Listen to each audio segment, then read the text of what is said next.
Star Trek: The Next Generation treated Scotty better than any other original series guest star.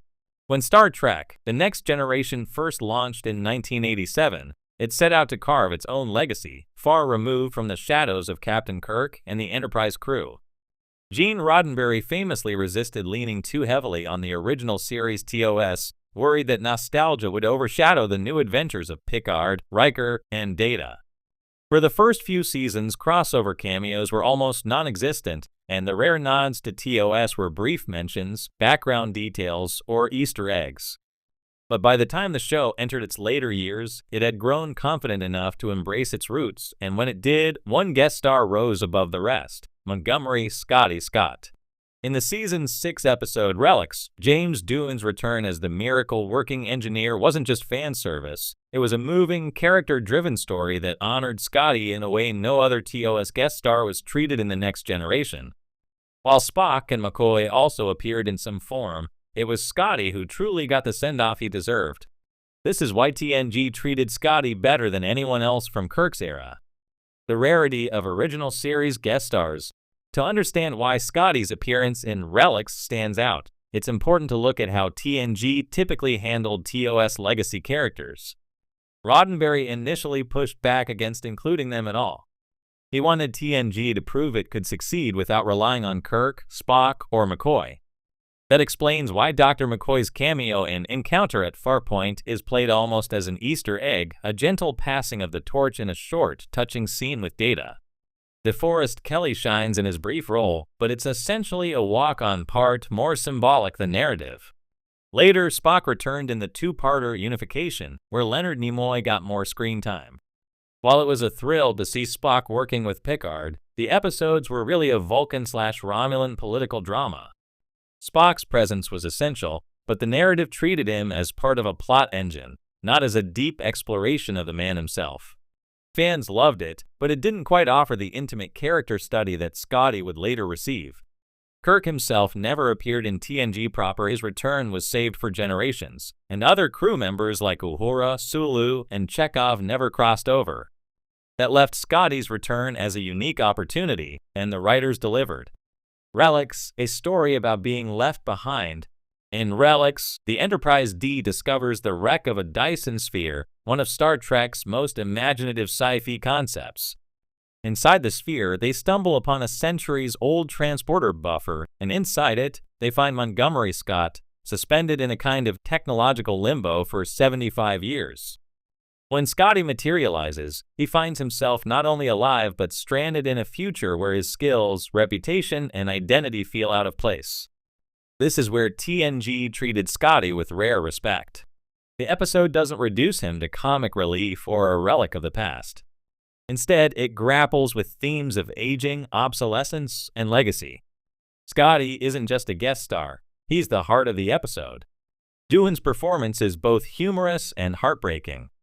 Scotty tries to reconnect with his roots, insisting he can still contribute, but his old tricks don't seem to work in a world where engineering has advanced beyond him. When he barges into engineering and tries to take over, LaForge is polite but clearly frustrated. For a moment, Scotty becomes the embodiment of every aging worker who feels replaced by younger, sharper minds.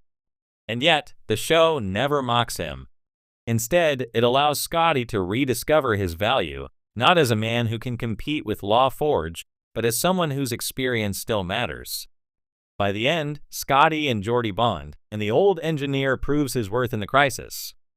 Scotty leaves not defeated, but proud, with a new ship and a sense of closure. More than nostalgia, a meta-commentary on Star Trek itself, Relics isn't just a story about Scotty. It's also a reflection of Star Trek's relationship with its own past. By the time the episode aired in 1992, TNG was the crown jewel of the franchise. It had surpassed TOS in popularity and was carrying Star Trek into the future. But Relics reminded fans and the show itself that the new era existed only because of the foundation built by the old one.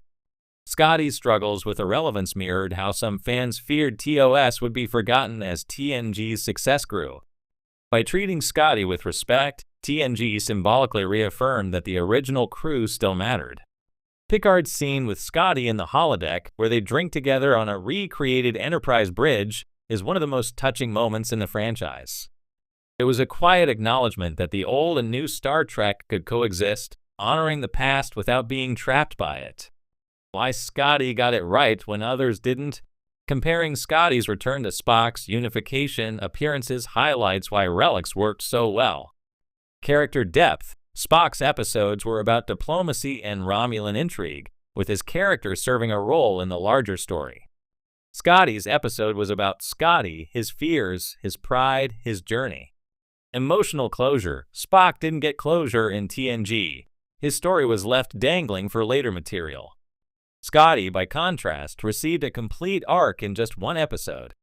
Balance with the TNG crew. Sometimes crossovers risk overshadowing the main cast, but Relics found balance.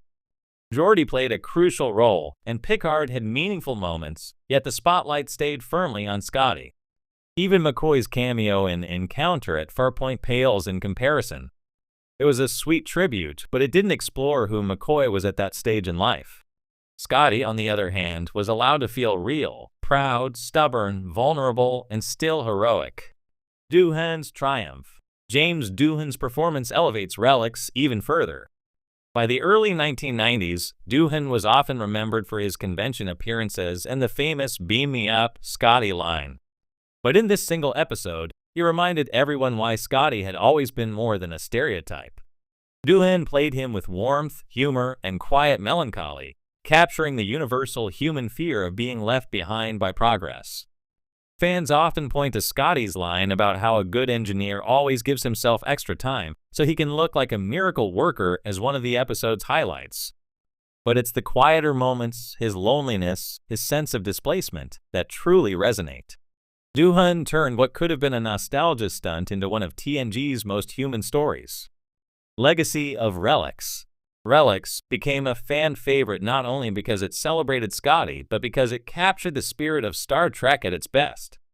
It honored the past while looking forward, it told a deeply human story wrapped in science fiction, and it showed respect to both TOS and TNG fans. No other TOS guest star appearance achieved the same balance. McCoy's cameo was too brief. Spock's return, though important, was plot-heavy. Kirk's revival in Generations divided fans. But Scotty's appearance remains nearly universally beloved. It set the gold standard for how Star Trek should handle legacy characters, give them dignity, give them purpose, and let them shine without overshadowing the new crew. Conclusion.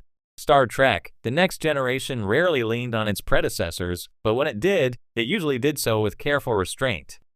Yet in Relics, the writers and James Doohan crafted something more than a cameo.